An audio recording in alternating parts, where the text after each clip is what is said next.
Assalamualaikum warahmatullahi wabarakatuh. Pada tugas ruang kolaborasi, perancangan dan pengembangan kurikulum, kami dari kelompok 2 memperoleh tugas untuk mengerjakan lembar kerja W dan O, rancangan pembelajaran dalam UBD. Kami dari kelompok 2 beranggotakan Erika Damayanti Priscilia Pujasari, Vita Larasati Oktavia Abdillah, Hanifatul Lailatin, Kartiko Triyunianto, dan Lailatul Maufiroh.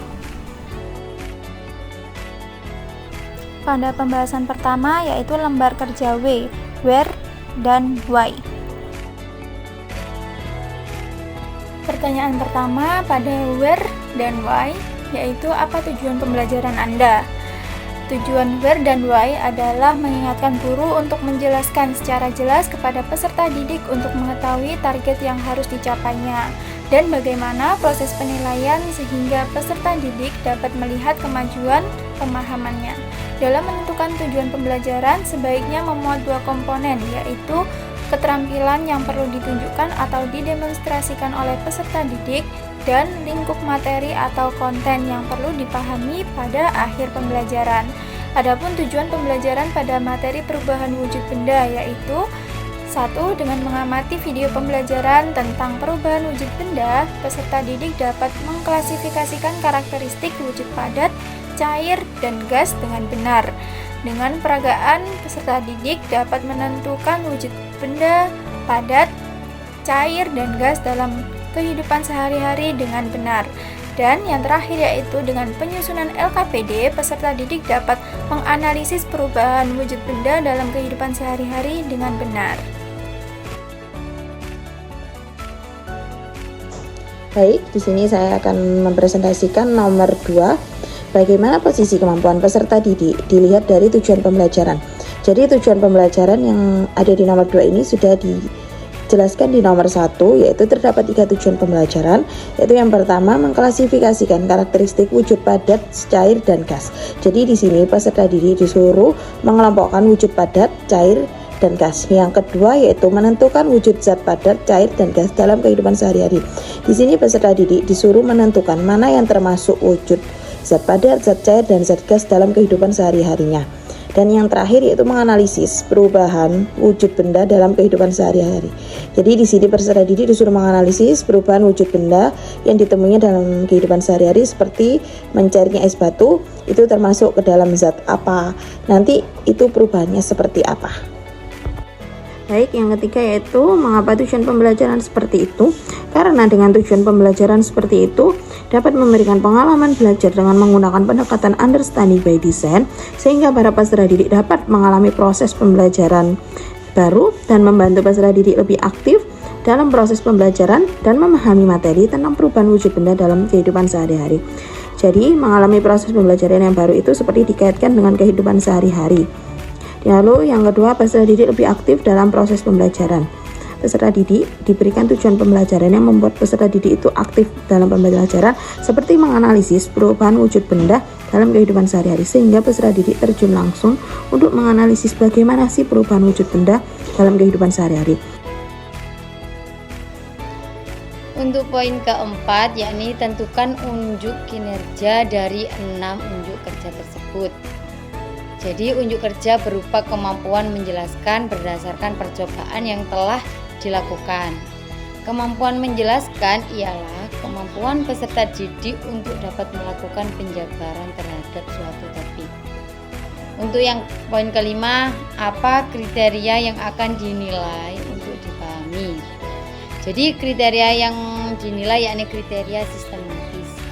Sistematis adalah segala usaha untuk menguraikan dan merumuskan sesuatu dalam hubungan yang teratur dan logis, sehingga membentuk suatu sistem yang berarti secara utuh, menyeluruh, terpadu, serta mampu menjelaskan rangkaian sebab akibat yang menyangkut objeknya.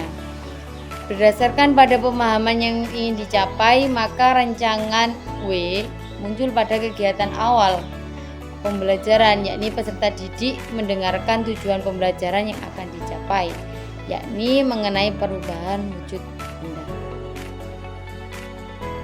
Untuk rubrik kemampuan menjelaskan pada kriteria sistematis, yakni ada sangat baik, ada baik, cukup, serta kurang.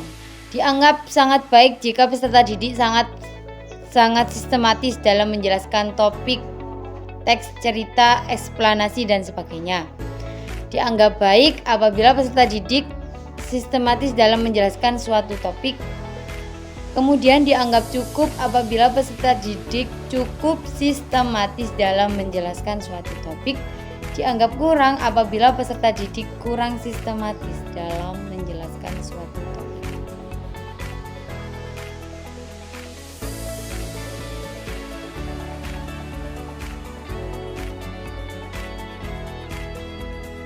Aspek to be organized. Nomor 1, pengalaman belajar apa yang paling baik sehingga dapat mengembangkan dan memperdalam pemahaman peserta didik.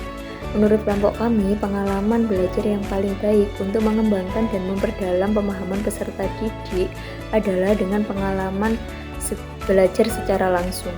Pengalaman belajar secara langsung tersebut berupa praktik nyata yang memungkinkan peserta didik untuk menghadapi situasi dan kondisi dalam pembelajaran secara real, bukan hanya sekedar teori. Melalui praktik langsung dalam pembelajaran, pengetahuan, dan keterampilan, peserta didik dapat bekerja secara bersamaan untuk melaksanakan aktivitas praktik yang dilakukan. Kegiatan praktik ini juga mampu menumbuhkan pengetahuan baru bagi peserta didik, sehingga ia dapat melakukan tindakan atau respon yang belum pernah dilakukan sebelumnya.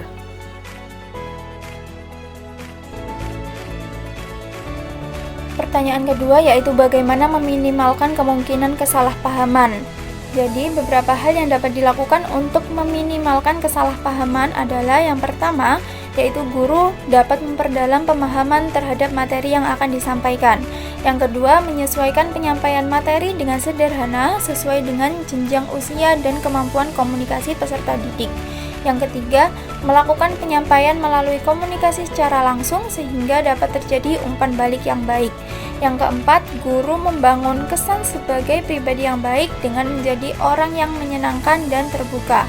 Dan yang terakhir yaitu mengidentifikasi dan memperhatikan keragaman yang ada pada peserta didik, mencakup pada aspek kepentingan pembelajaran maupun aspek pribadi peserta didik di luar sekolah.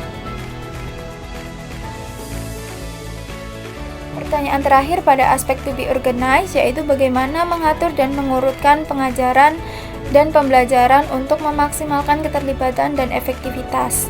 Jadi untuk mengatur dan mengurutkan pengajaran dan pembelajaran untuk memaksimalkan keterlibatan dan efektivitas peserta didik dapat dilakukan beberapa hal sebagai berikut.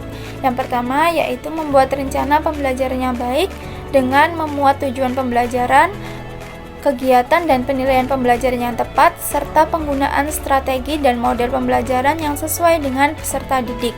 Kemudian mempersiapkan lingkungan belajar yang aman dan nyaman, membuat kesepakatan kelas agar tercipta kedisiplinan belajar, dan yang terakhir yaitu mengelola kelas dengan baik selama proses pembelajaran dilakukan. Sekian pemaparan hasil diskusi dari kami kelompok 2. Terima kasih. Wassalamualaikum warahmatullahi wabarakatuh.